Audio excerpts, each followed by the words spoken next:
What's going on, you guys? Welcome to the DreArea Sports Show. Today I'm joined by the great Sterling Bennett of 49ers Access. Sterling, what's going on, man? I'm doing good. We have plenty of Niner news to dive into today, including some front office drama, which, if you hadn't seen, you hadn't known, is unfortunately a very common factor in Niner offseason. So I'm very happy to be here today. I mean, the shit seems like it's hit the fan when it comes to front office, because now you got what sounds like is the Yorks are up against John Lynch and Kyle Shanahan. And it sounds like they're kind of mad at the way that things have gone down over the past few seasons.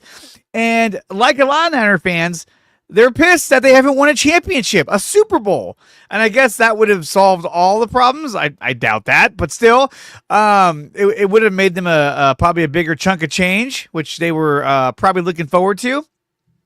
But we're going to talk about all that in just a few minutes and throughout the show. But before we do that, make sure that you remember that this show is brought to you by, where is it?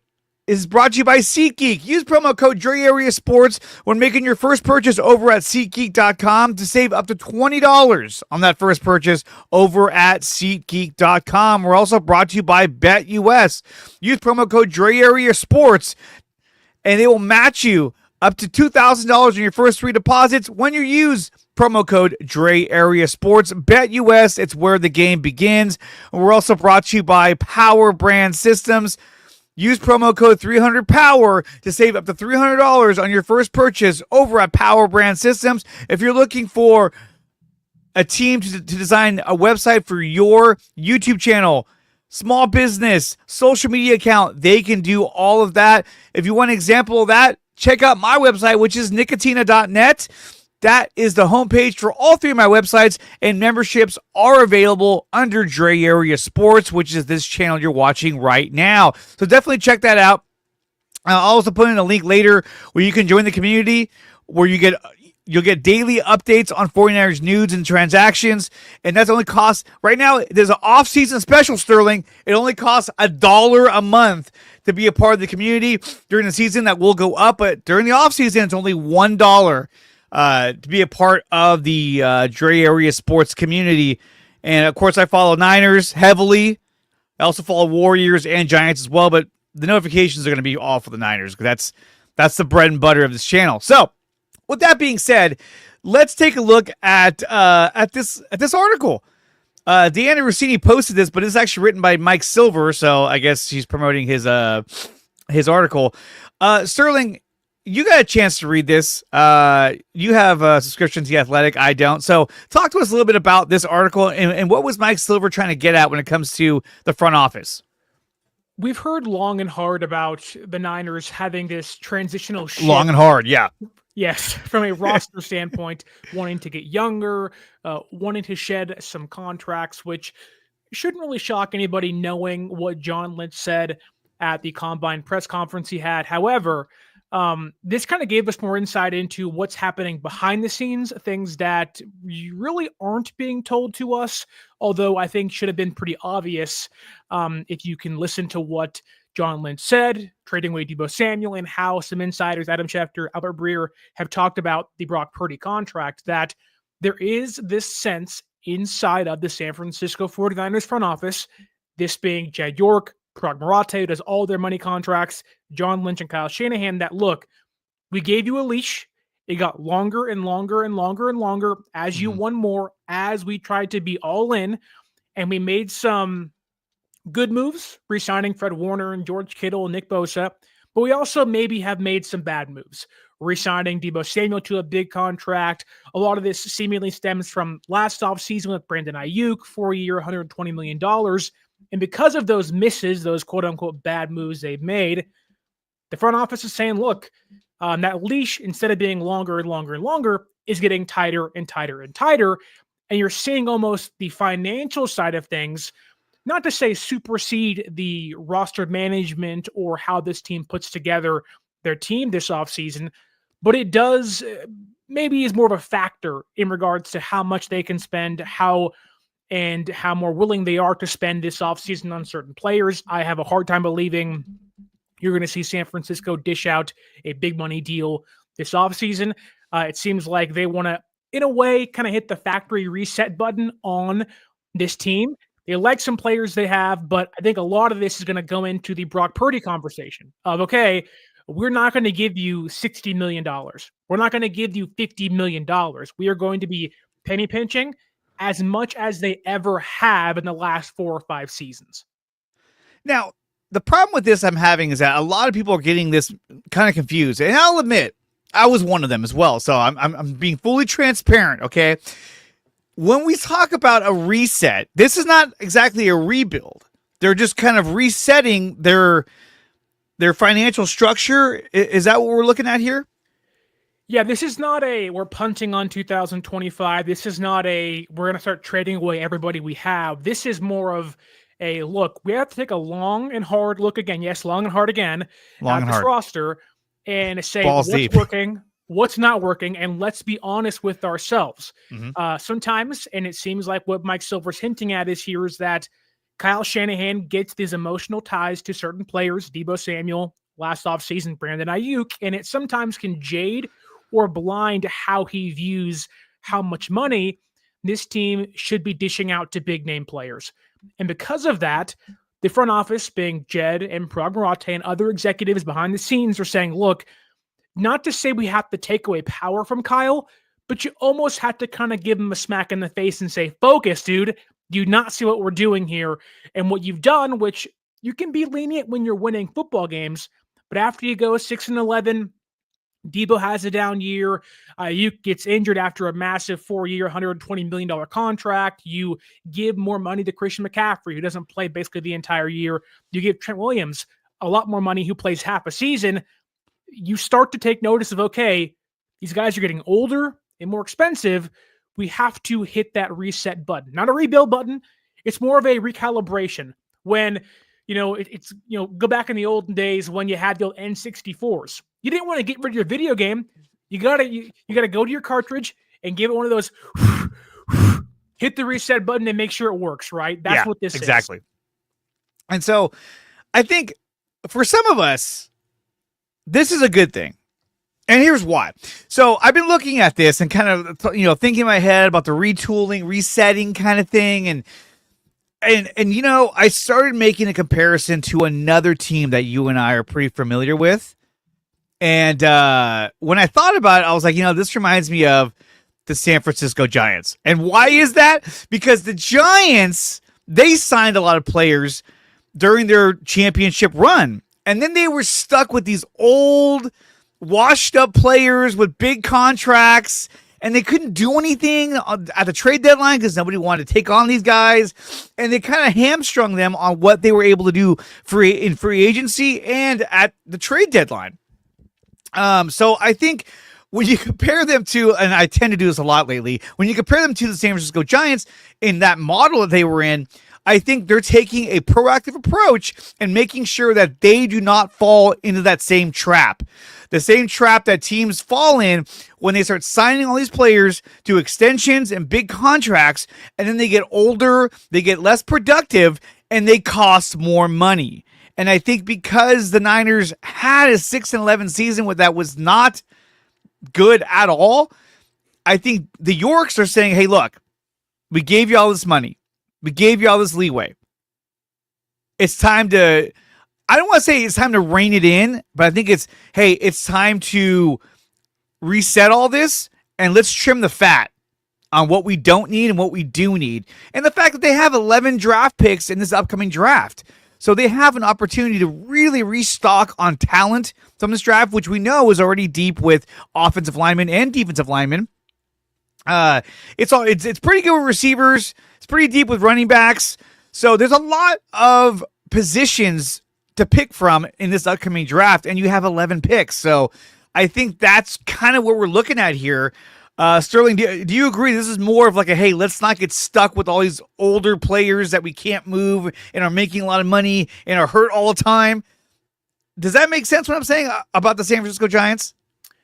Yeah, I like this more to what the Rams did a couple years ago, where very famously, Les Snead, their GM, had the quote, F them picks. That was their mentality. Okay, we don't need these draft picks. We're going to go out there, try to win now, going to get Odell Beckham Jr., going to trade for Matthew Stafford, going to get Von Miller, and we're going to be all in on this thing.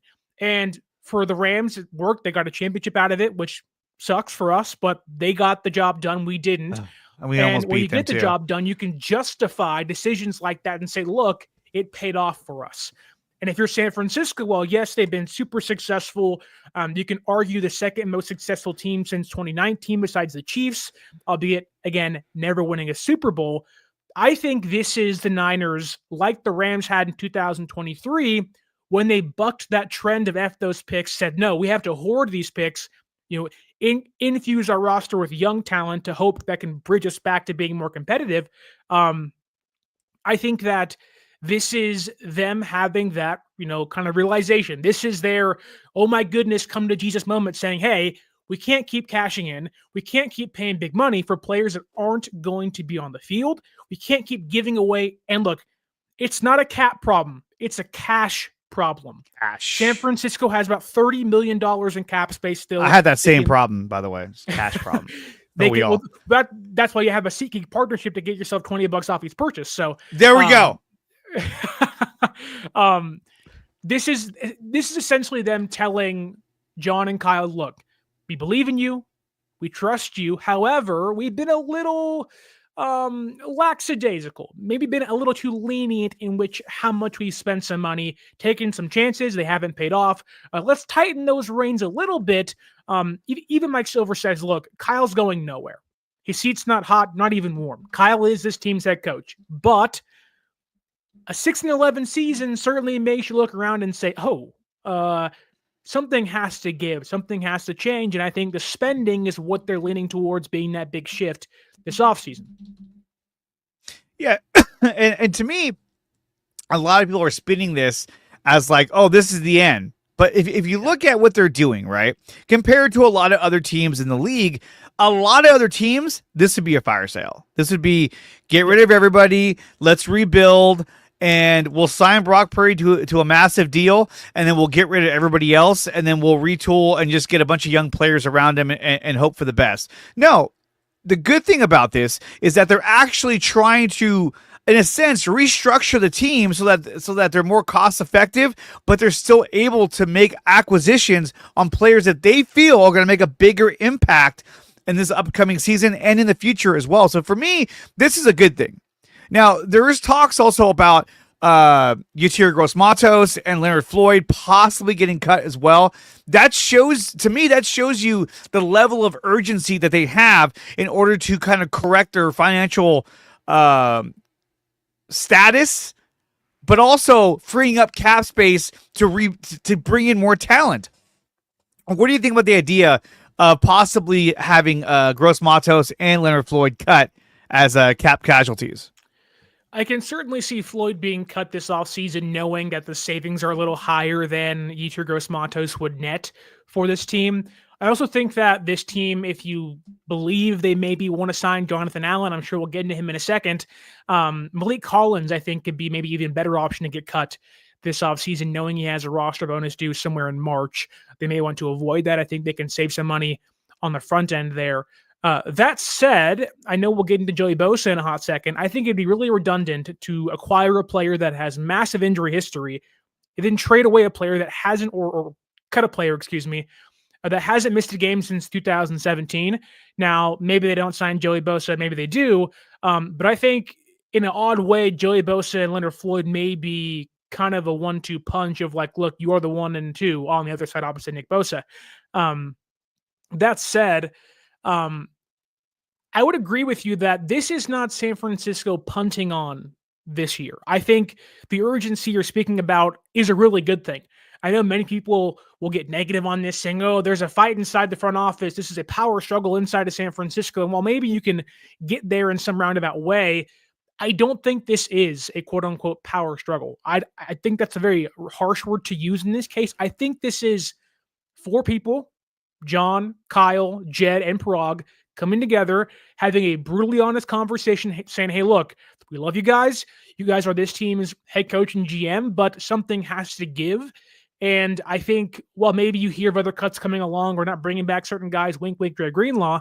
I think that this is them just being men, having a conversation, and it's no different than a company downsizing.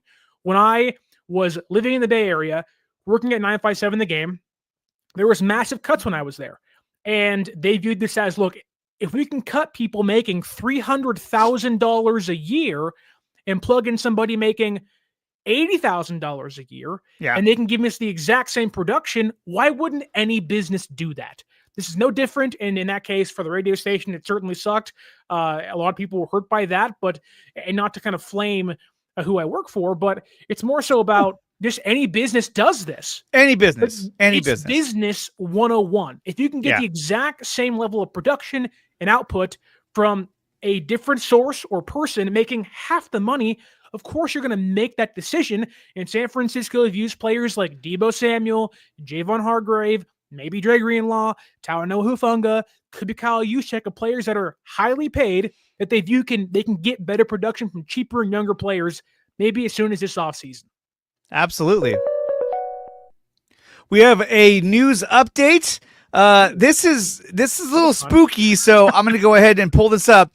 The NFL posted this and then immediately took it down, where it said A.J. Brown, Patriots are trading for A.J. Brown.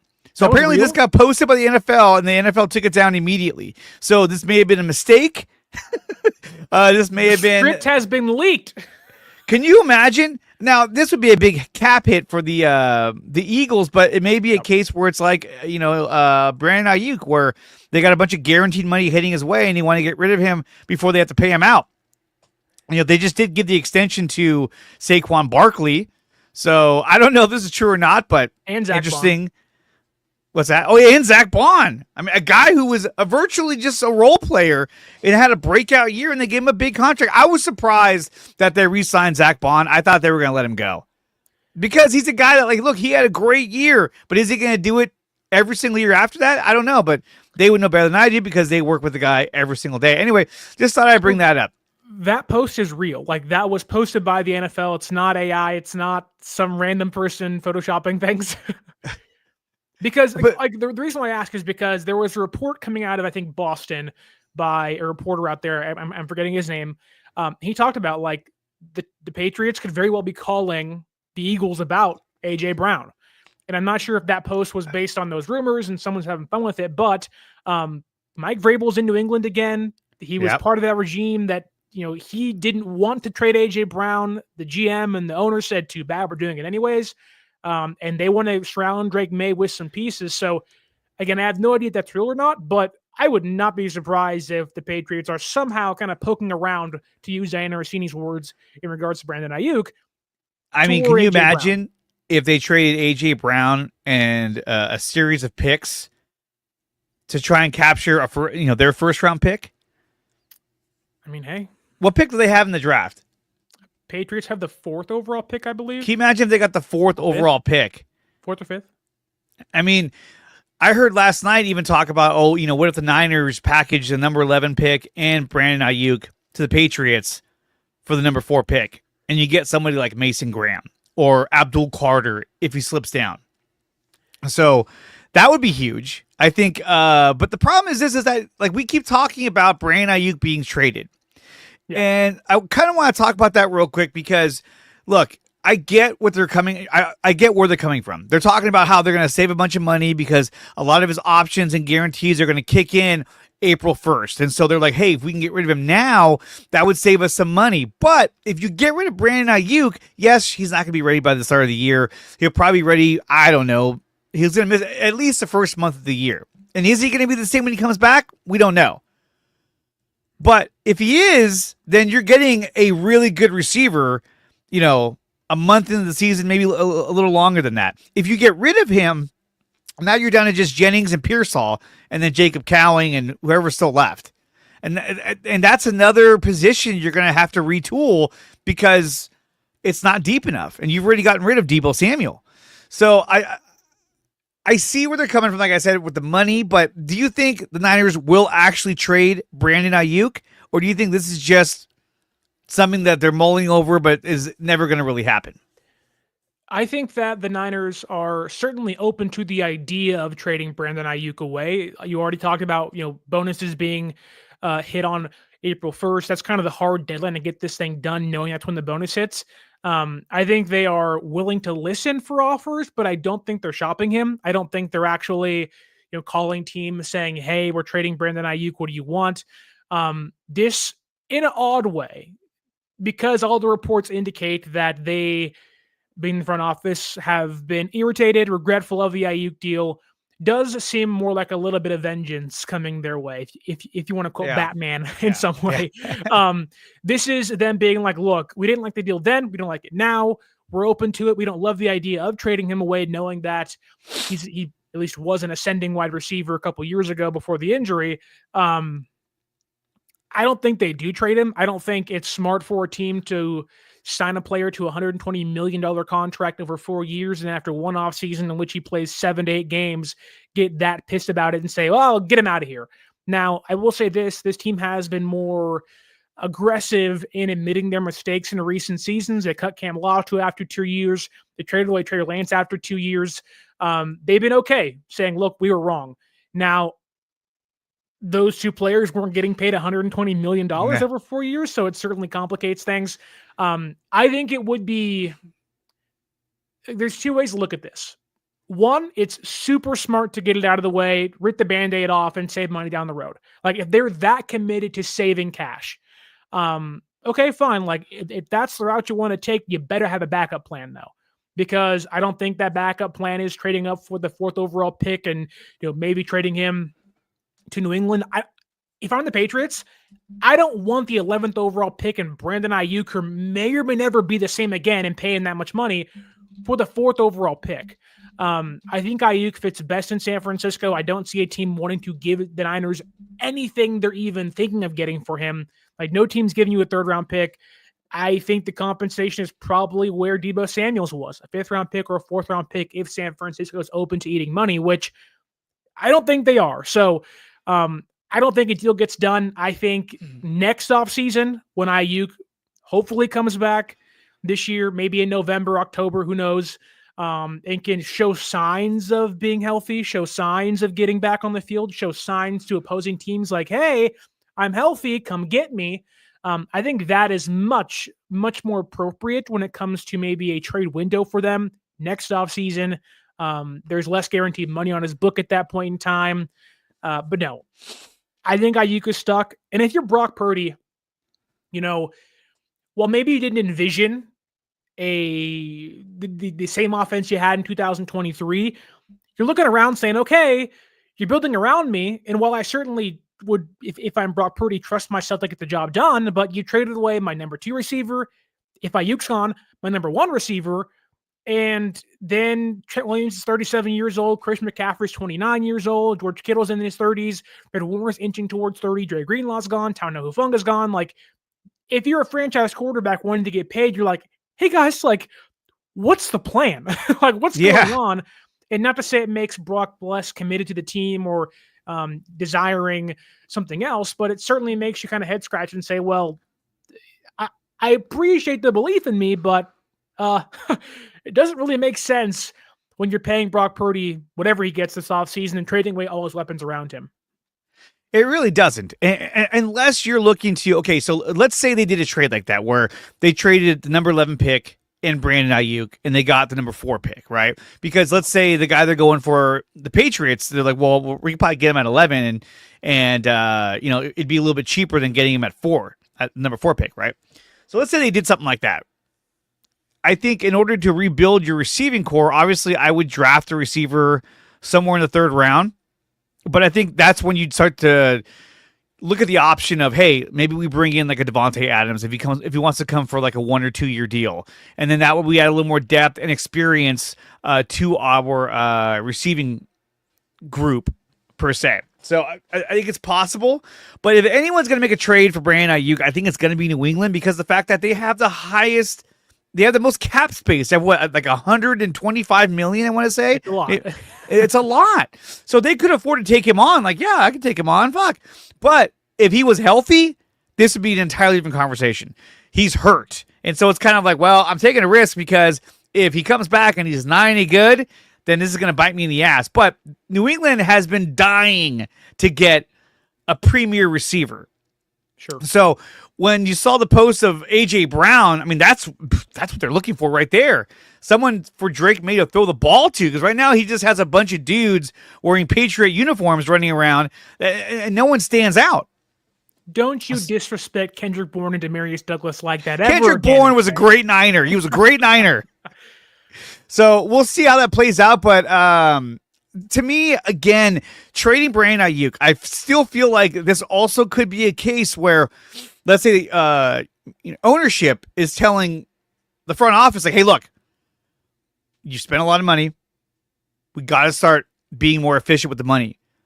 And so that's why you've been seeing all these players, being cut or possibly being cut. And I think that it could be that Brandon Aiyuk is a name that they've thrown out there as a possible trade candidate.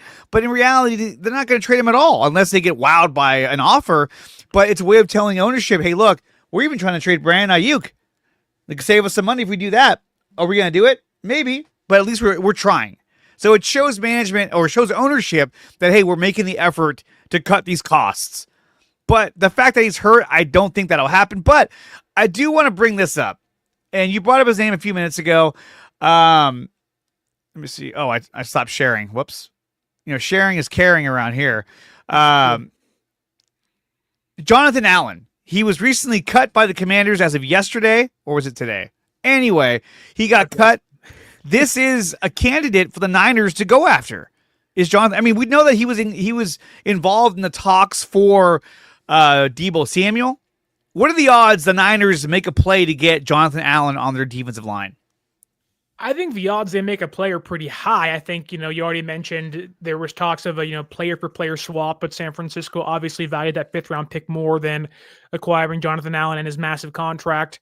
And now he'll probably be a heck of a lot cheaper. I think without knowing Jonathan Allen and what he wants and desires this offseason, I think it's, the odds San Francisco makes a play, I think, are pretty high. They've already shown trade interest. So why wouldn't you be in on a player that you clearly were open to acquiring at a higher salary, which the same thing kind of is also attached to Joey Bosa as well, which I'm sure we'll get into in a hot second. But I think San Francisco will try to get Jonathan Allen. I think that's why maybe you can hear Malik Collins maybe get cut or Jordan Elliott get cut. San Francisco currently has probably one of the worst interior defensive tackle rooms in football, which is really shocking to learn after how great they've been in previous seasons, albeit last year was pretty bad. But I think they'll make a play. I don't know if he'll sign in San Francisco. Maybe he can get information from Chase Young and how he liked it there, former teammates in Washington. There's clearly ties. I'm sure maybe Deebo Samuel can tell Jonathan Allen how it is in San Francisco, but I don't know. Like when I envision the offseason, although it's cool to see maybe Jonathan Allen and Joey Bosa being a Niner, I think the latter of those two being Bosa makes a lot more sense for this team.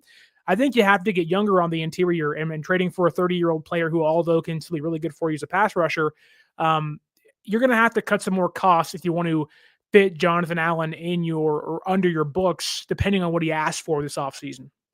And we have another player that just recently got released. That is Harold Landry, just got released by the Titans. This is another player that the Niners could be intrigued by. He's a defensive end from the Titans. How do you feel about Harold Landry on the defensive line? Landry has been a player that maybe a couple of years ago I would have said, yes, he's 26, let's get him. He's not been playing great. He was not great at all last year for Tennessee. I think he more projects to be kind of a stand-up outside linebacker compared to a guy with his hand in the dirt. Mm-hmm. I don't think his value will be that high. I think there's a clear reason as to why Tennessee cut him. This offseason has been one of the more interesting in recent years, and the NFL offseason usually is pretty interesting, but we're seeing a ton of top-end talent or big names being cut to save money. Every team's trying to get younger, and while Landry is old, I just think his production really isn't what San Francisco needs now. Although it really wouldn't erase the fact they probably go edge rusher in the first 3 rounds or so in this year's draft. I'd much rather have Joey Bosa than say Harold Landry this offseason. And speaking of Joey Bosa, let's talk about one of the major topics of the show today, which is the possible acquisition of Joey Bosa. You posted this earlier, courtesy of DraftKings. The Niners have the highest odds of bringing in Joey Bosa. And to me, I think that, look, we know that he's been cut by the Chargers. I think, to me, this makes a lot of sense for the Niners because, I mean, you have a guy whose brother plays for this team. So you're going to have that sibling motivation rivalry going on. I think as a marketing standpoint, I think that this can make the Niners a lot of money selling Bosa gear because now you have the Bosa brothers together. So that's something that they can advertise, they can market, and make money off of. We know that Joey Bosa, that is really good against the run, and he's really good at setting the edge. To me, getting a guy like Joey Bosa could mean more like you're getting a guy kind of like what Cleveland Farrell did for the Niners, where he set the edge really well. He was good against the run. And so he's that role player that you play on first and second down to try and, to do what Farrell did. And I feel like after Farrell got hurt and we went into the playoffs without him, you saw a huge difference because then Chase Young was out there almost every down. And he didn't look like he could even handle that because he's just jogging around. But I think that Joey Bosa would help in terms of depth. It would help in terms of just adding talent to the defensive line. And he can even line up as an interior defensive lineman at times to help show up that the run defense. What do you think about Joey Bosa? Do you think it's a bad idea to sign a guy like Joey Bosa, or are you all in? Like, hey, let's do it. I am all in on signing Joey Bosa, but I understand why fans are very hesitant or maybe are a staunch hard no on Joey Bosa. He only played 44 games since 2021. It's 11 per season. Not a great number for a team that wants to get more durable and hopefully have their stars out there. He has only played over 600 snaps one time in the last 4 seasons. So again, a lot of injury history. 7 separate injuries have hurt him and held him back from playing in the last 4 years. So again, a lot of reasons as to why you'd maybe not want to sign Joey Bosa or refrain from giving him a larger chunk of change. However, let's operate as their current roster construction. You have Gross Matos, who let's say is being brought back. You have Leonard Floyd, who hasn't missed a game since 2017. You have some protection behind Joey Bosa, where I think he is a ceiling raiser while you can still have your depth guys behind him. I think he's a player that if you saved for, third downs, I think it'd be great. I really wouldn't want Leonard Floyd out there on third downs. I think you want to have that pass rusher, albeit I think one of the most underrated aspects of Joey Bosa's game, which you kind of alluded to with the Cleveland Farrell example, is the run defense. In the last 4 years, Joey Bosa has a 64.8 run defense grade. So there is reasons to buy into the idea of, hey, Joey Bosa makes this team better. Obviously, you can make plenty of money. Like, say this team is cash strung, if you will, and ownership saying, got to make money.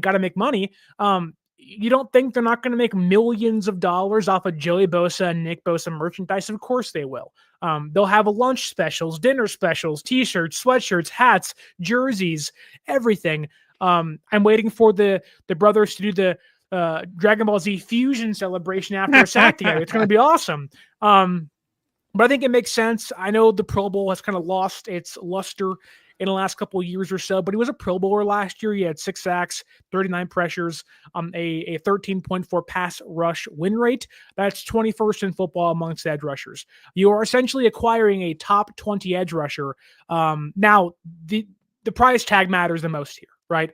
You're not giving Joey Bosa 3 years, tenure, $30 million. You're not, there's no way you're doing it. No way. I think Joey, who is only going to be 30 come July, so he isn't even that old just yet. There's plenty of injuries on his tires.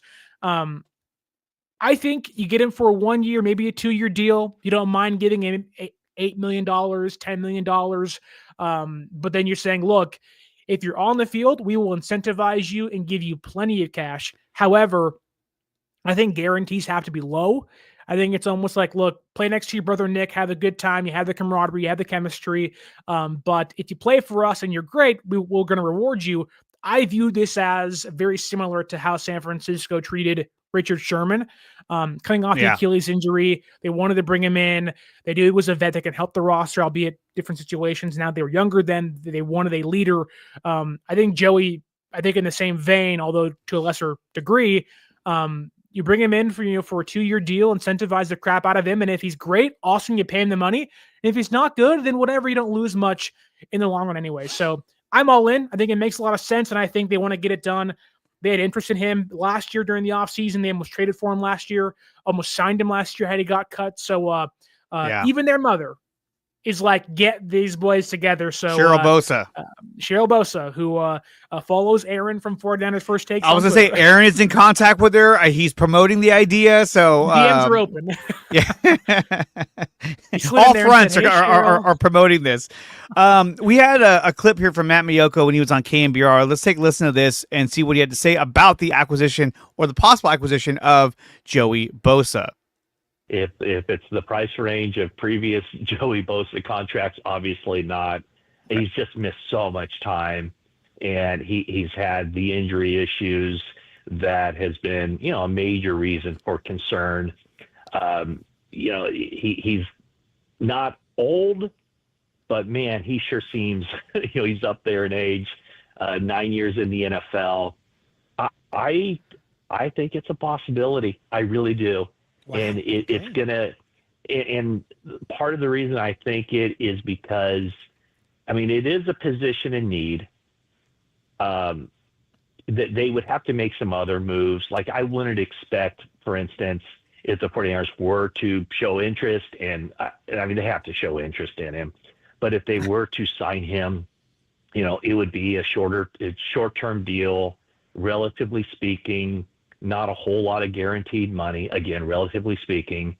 It might have to be incentive laden, and then there would be some counter moves too. I think it's a real thing because those guys, they're close, and I think they've gotten a lot closer through the years. The only other time they played together was at St. Thomas Aquinas in Fort Lauderdale. I think Nick was a freshman, Joey was a senior. They never overlapped at Ohio State. This is their last chance. I think this is their last chance. We don't know how much longer Joey's going to be able to play or want to play. And here it is. It's right out there for them. So we'll see. Put it this way. Would not surprise me at all if it happens. And I almost go the other way. Like, I think I'd be mildly surprised if it didn't happen. So those are strong words. He'd be mildly surprised if it didn't happen. I don't think that Joey Bosa is so dumb where he's like, hey, if I'm going to come to you guys, I want $14 million a year. No one's going to give him that. I want $12 million. No one's going to give him that. The max that would go for Joey Bosa would be $10 million a year. And at that, it'd be probably a 1-year deal with an option for year 2, or at the most a 2-year deal, because this guy's been in the league for 9 years. He's suffered a lot of injuries. His most recent one, I want to say, was a foot injury, which typically those don't get better over time. So short term, hey, let's bring you in here, team you up with Nick. Let's have some fun. Let's maybe win a Super Bowl if we can, and let's see what happens. But I think bringing in a guy like Joey Bosa still allows you to draft defensive end, defensive line in the draft heavily, knowing that you got this guy just to add depth to your defensive line. I don't see Bosa as like, okay, you bring in Joey Bosa with Nick Bosa, now we're going to dominate. I don't know that's going to happen, but it adds depth to the defensive line and it adds more skill to the defensive line, which we really need to bolster up. So I'm for this. I'm all for bringing in Joey Bosa, but no more than $10 million. If we're trying to cut costs, this is a guy who's been injured so much that if you give him too much money, then it's too much of a risk, if you ask me. Yeah, I think it'll be interesting to see what other edge rushers get. I know the great 1765 in the YouTube chat mentions Khalil Mack, which I think he's going to get paid big time, if you believe what the reports say about him, which obviously we'll see once free agency hits. I don't think he wants to leave LA, meaning the Chargers. I feel like that the Niners are going to be kind of more in that B tier of players this offseason. But like you said, this is more of a, let's raise our ceiling, but it doesn't erase the path of recalibration, right? Right. Signing Joey Bosa is a rather minute move for a team that is trying to get younger and cheaper. He's not going to, like, the big issue with contracts like Kawakami reports that have maybe rubbed San Francisco the wrong way of Deebo Samuel and Trent Williams last offseason and Brandon Aiyuk is that they're like massive 3 years, $74 or $71 million, or Javon Hargrave's 4-year, $84 million deal. And it's like, holy crap. Like, at the time you're like, whoa, like we're all in, awesome. And, now in retrospect, you probably wish you didn't do many of those deals. However, Joey Bosa for 1 year, $10 million with incentives, like really doesn't hurt you at all. No. In fact, I think it helps you.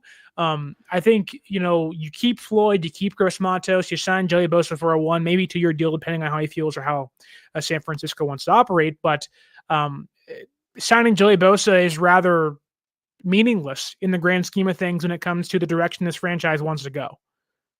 I think that if you, based on how you draft in this upcoming draft, if you get another defensive end, then Gross Matos, see you later.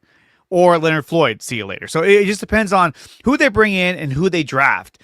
That will dictate if we get rid of both Floyd and Gross Matos or one of them. And I think out of the two of them, I would probably say Gross Matos because he had the least amount of... He didn't have as much production as Leonard Floyd did, although he's making, I think, a little bit less than Leonard Floyd. Another guy that we've been seeing a lot of talk about is a player for the Cincinnati Bengals. That's Trey Hendrickson. Again, another defensive tackle. I forgot who I think was I talking. I was talking to Aaron last night about this. I was like, can you imagine if the Niners, right? If they make all their moves and then they say, okay, as soon as free agency hits, they make a trade. They bring in Trey Hendrickson. They sign Jonathan Allen. And they signed Joey Bosa. And that's like your starting 4, right? Your veteran starting 4, and then you're still drafting for guys who are going to rotate in and out with them. Stud draft picks that are going to be rotating in and out with them. Could that be something they do, or do you think they just strictly go pure draft, don't sign anybody, maybe sign Bosa because he might come cheap, but pure draft? It sounds great in theory. It does. I think if I was, making this roster myself and, say the Niners viewed this, like if this was last offseason, I think they'd be heavily involved. If this was 2 off seasons ago, I think, they'd rather have Trey Hendrickson than say Chase Young. And while I am of the mindset that if there is, let's say San Francisco is saying, hey, Kyle, hey, John, you have one player to trade picks for and sign to a big contract, I think Trey Hendrickson makes the most sense. However, the odds of it are like negative 35%. Like it's not going to happen. It could be one of the two, though. It could be either Jonathan Allen or Trey Hendrickson that they make a move to try and acquire. I don't think they get both, but I think that Jonathan Allen's going to be significantly cheaper and not going to cost them draft picks. There's a reason as to why they didn't trade for Jonathan Allen is because they valued that 5th or 4th round pick, depending on how much contract they were going to eat from the Commanders. I think they wanted the 11th draft pick this year, and I think they valued it more than signing Jonathan Allen to a 16 or having him at $16 million on their books. Again, I'd be all in for getting Trey Hendrickson if they kind of gave Kyle and John, okay, you get one player this offseason. But I don't think it's a this or that or kind of deal. I think it's more of a, on the market is Khalil Mack and Joey Bosa and Harold Landry. And then it's like, okay, or you can trade a 3rd or maybe 2nd round pick for Trey Hendrickson and paying big money. It's like, well, clearly with the way the team is going, Hendrickson is a pipe dream, which probably is never going to happen, but it'd be great. It'd be really, really, really fun to watch next year. Hendrickson and Bosa go berserk on quarterbacks, but the odds are in the negatives for me. The great one, 765, is having his discussion with, I think it's Papa J. In the comments. This is a very royal palace. Come on. This is the DreArea sports show. Show some respect. No, but I'm just joking around with you guys. And so this is a tweet by Jeff Deeney, and I thought it was kind of interesting. The most quarterback pressures over the last 4 seasons. Look who's number 1. Nick Bosa with 329. Overpaid, not worth the Overpaid. contract. He doesn't do God. anything. No, I'm so sick of annoying. hearing that. I have a good friend of mine who says that every time we talk, like he's so overpaid. He doesn't fulfill his contract. I'm like, are you fucking kidding me? This shows you right here. He has the most pressures over the last 4 seasons. Yeah. And guess who's there with him? Max Crosby, Micah Parsons, Myles Garrett, and Trey Hendrickson. So from this standpoint, getting Hendrickson in there, I mean, you're talking about you have 2 of the top 5 guys in the last 4 years who have the most pressures on the quarterback. That's huge. That's pretty huge. If they were to do Allen or Hendrickson, I'd be for it. Now, here's the thing with Hendrickson is that he's 31 years old. Yeah. So, yes, his numbers look really, really good, and he looks like a monster, but he's 31. So it's like, hey, look, I'm not going to give you the number 11 pick for a 31-year-old who's going to be hitting 32, 33, and then probably on the decline. This is a player that, like, hey, if I'm going to trade for this guy and he's 31 years old, I'll give you a 5th-round pick, but I'm not giving you any more than that. And it's probably like a 3-year deal instead of a 4-year deal, which may make San Francisco a little more open to the idea. I know you mentioned like maybe it's Jonathan Allen or Trey Hendrickson. I think San Francisco is more in the business of getting these Band-Aid fixes while they kind of recalibrate the roster in the meantime. But again, Trey Hendrickson has 57 sacks since 2023. That's a lot. That's the 3rd most in football. He has the most since 2023.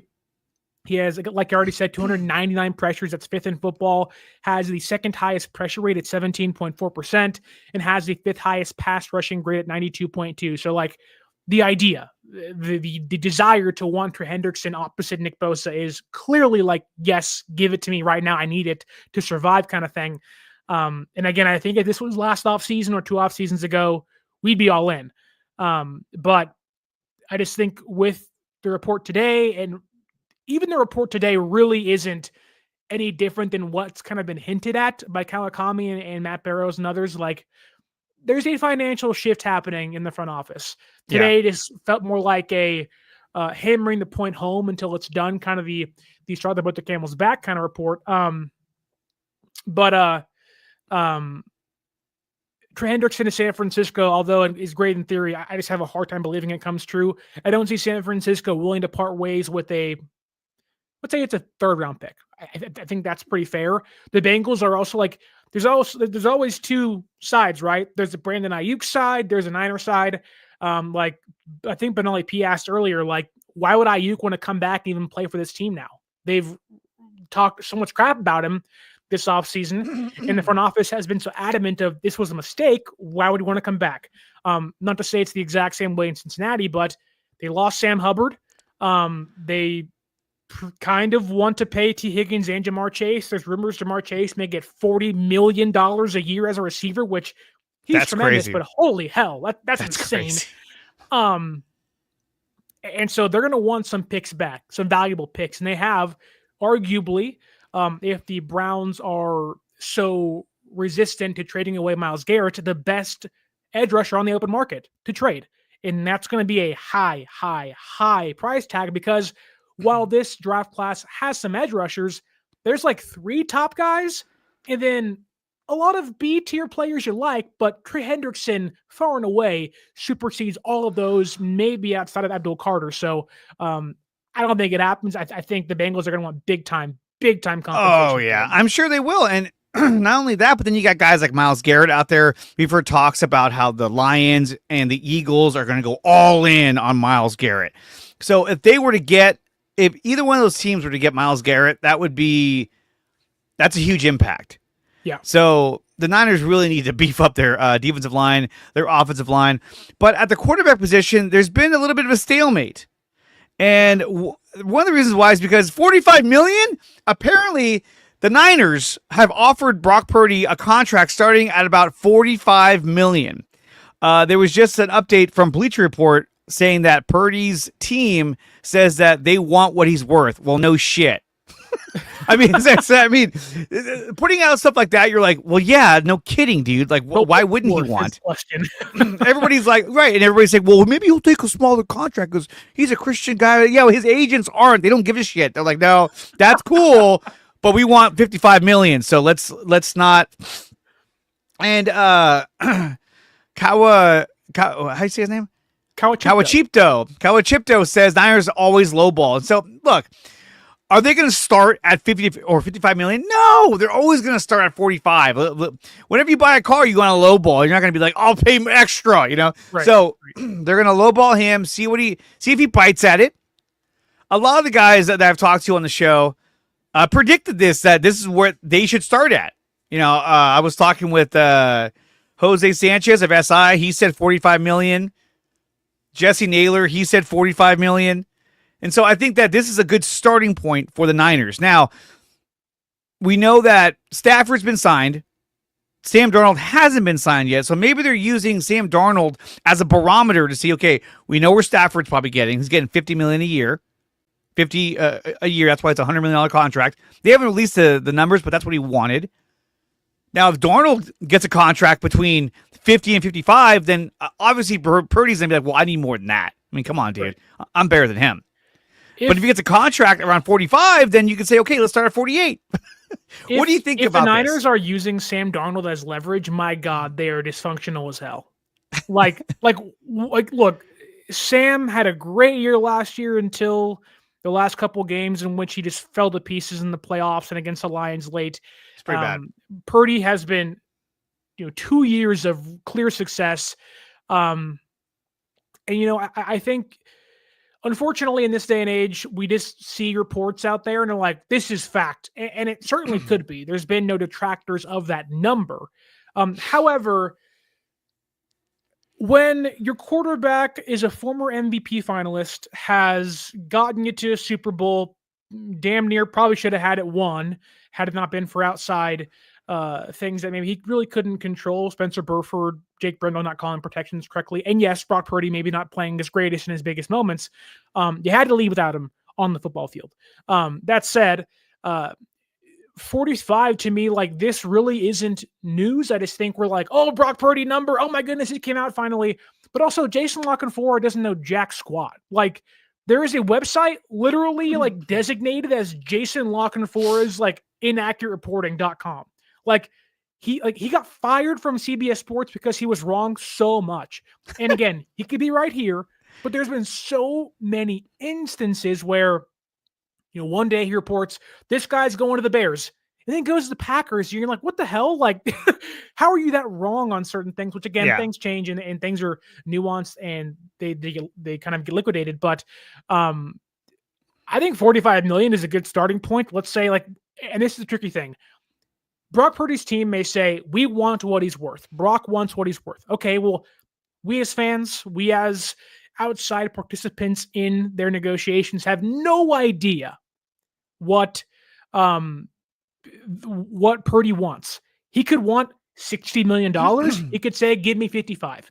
This is San Francisco simply being coy. And if you believe what Silver's saying and you believe what Kawakami's saying, that, they're going to be more fickle and they're going to penny pinch and they're going to be as hard as they ever have been on their contracts, then okay, they're going to start maybe lower than they normally would, because I have said this so many times on my own show, I think on this show as well. Like, this team, this front office mainly, is sick and tired of losing deals.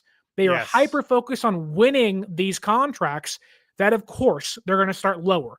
They're going to penny pinch even more. They've been burned so many times. They hate the optics of it. They hate losing cash, hence why Debo's gone, Hargrave's gone, Aiyuk could be gone, Kyle Juszczyk could be gone. Like, all these players are being maybe ousted to a certain degree because this front office is saying enough's enough. I'm tired of losing. I want to be a winner again. That equates Hargrave had to go. Product and money-wise. Like, this is really of all the deals we're gonna not lose on, it's the quarterback one. Like, that is like the final nail of, like, we are not losing this deal. We'll talk about Sterling Bennett, host of 49ers Access. You can find him on YouTube, on X. And let me tell you this right now, you guys. If you're not following Sterling on either X, Instagram, or especially on YouTube, then you guys are tripping, because this guy's putting out content every single day, it seems like. Quality shit as well. So definitely subscribe to his channel, 49ers Access. I know most of the people in chat are coming from your channel anyway, so cool. We have 207 watching right now. Make sure you follow his account on X and subscribe to the channel as well, which is DreArea Sports and 49ers Access. So as we round out the show, I did want to bring up this right here because we talked about this yesterday in our DMs, and that was Bobby Wagner gets a contract of a 1-year deal for up to $9.5 million with $8 million guaranteed. Now, for me, I would use this as a barometer. Now, granted, Bobby Wagner is a tad bit older than Dre Greenlaw, but I would look at Dre Greenlaw and say, I would say, look, this guy played the whole year. Yeah. And he led them to the NFC title game and was their leader on defense. And he's only getting 1 year, $9.5 million. This is what they should use as a barometer to say, hey, this is what we want to offer you. And to me, it benefits Dre Greenlaw to take a contract like this. Why? Because if he shows out, balls out next season, he's going to garner a ginormous contract. I cannot imagine him getting more than 2 years in a contract offer in this offseason. I could be wrong. Someone could give him 3, someone give him 4, but coming off the injury that he had and the lack of production that he was able to produce this past season, he had one good half. Let's be honest. He had one amazing half. But that was really it. It's an interesting dynamic we're seeing in the NFL right now because, in previous years, maybe about 5-6 years ago, everybody valued the wide receiver and the cornerback and the safety and the tight end. And while all that remains to be true, we saw massive receiver salaries get signed last year, and we're going to see more with Jamar Chase and T. Higgins probably this offseason as well. I think we're seeing a lot more teams value the middle of the football field. Running backs, look at the Bears, what they're doing. Already traded for 2 interior offensive linemen, trying to sign Drew Dalman this offseason with Ben Johnson now in control out there in Chicago. You're seeing teams like the Philadelphia Eagles re-sign Zach Pond to a pretty big deal in which Howie Roseman never has valued the linebacker position ever. Bobby Wagner signs for a nice chunk of change for a player in his mid to late 30s. And you're seeing teams like the Lions and others sign their linebackers back to a rather impressive contract. So you are seeing the shift back to, instead of the boundary being so valued in the NFL, you're more so seeing the funnel, as I call it, the inside, the interior of the offense and defense being valued more. So I was shocked to see Bobby Wagner get that amount of money, but he played great last year for the Commanders. He did. I do wonder how much this impacts Dre Greenlaw. Is this a pivot from Washington? Is this let's sign Wagner for 1 year and get Dre for 2 years? And the Commanders seem to be pretty in on getting former San Francisco 49ers with Deebo Samuel already there. And I'm sure in some way he'll try to recruit some players out there to Washington with him. I do wonder what Dre's value is, because you have to have run stuff. My value is worth a lot. I'll tell you that. Honestly, it might be. You have to have these run stuffing linebackers to equate. I mean, even Brenda Song from Sweet Life of Zach and Cody's on podcast being like, hey, Rams, why don't we have a run-stuffing defensive tackle? If she knows it, the NFL certainly knows this. So I do think it maybe drives up the price for Dre of well, I'm 27 years old. I know I have the injury, but if Bobby Wagner's getting $8 million guaranteed, can I get 8? Can I get maybe 7 guaranteed and about 14 in incentives? I think that's certainly on the table. I don't think money's the problem for San Francisco when it comes to trying to retain Greenlaw. I just think that he wants to be his own man. He wants to be the guy. And I think, as long as Fred's here, it's not going to happen. But I think you're looking at teams like the Dolphins, the Cowboys, Dre is going to have, maybe even the Chiefs. You're going to have teams that are willing to pay Greenlaw, I think, a nice chunk of change, knowing the upside he has despite the injury. I mean, imagine if they do that and right away he gets hurt and then they're like, maybe I shouldn't have done this, but you never know. You never know what's going to happen. But guys, we are sitting at 1,459 subscribers on this channel. One more and we get the 1,460. So let's push it to one more. If you haven't done so yet, subscribe to the DreArea Sports channel. Make sure you subscribe to 49ers Access as well, because he's providing fabulous content almost every single day. So definitely check that out.